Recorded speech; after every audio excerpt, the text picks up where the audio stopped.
حضرت صفیہ بنت عبد المطلب رضی اللہ تعالی عنہا۔ حضرت صفیہ بنت عبد المطلب رضی اللہ تعالی عنہا کا شمار السابقون الاولون صحابیات رسول صلی اللہ علیہ وآلہ وسلم میں ہوتا ہے۔ آپ قریش کے سردار حضرت عبد المطلب رضی اللہ تعالی عنہ کی صاحبزادی تھی۔ آپ کی والدہ حالہ بنت وہب سیدہ آمنہ سلام اللہ علیہا کی سگی ہمشیرہ محترمہ تھیں۔ آپ امام الانبیاء صلی اللہ علیہ وآلہ وسلم کی پھوپھی جان اور خالہ زاد بہن بھی تھیں۔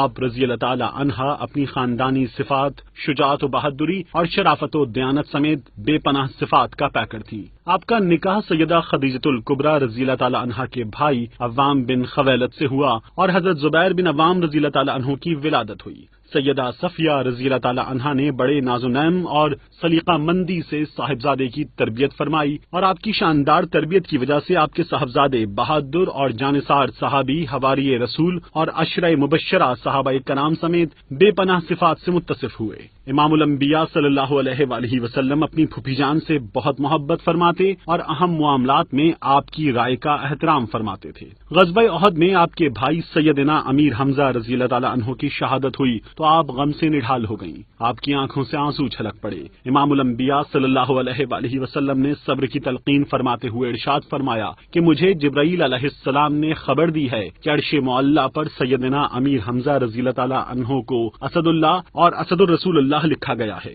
سیدہ صفیہ رضی اللہ تعالی عنہا غزوہ خندق میں مسلم خواتین کو جہاد پر ابھارتیں اور امام الانبیاء صلی اللہ علیہ وآلہ وسلم کے اوصاف و خصائص کو بیان فرماتی رہیں۔ آپ بہت ذہین، معاملہ فہم، دور اندیش، حسب و نسب اور کردار و عمل میں بے مثال تھیں۔ آپ کی شخصیت خواتین اسلام کے لیے مشعل راہ ہے۔ آپ رضی اللہ تعالی عنہا نے 20 ہجری میں وصال فرمایا اور آپ کی قبر انور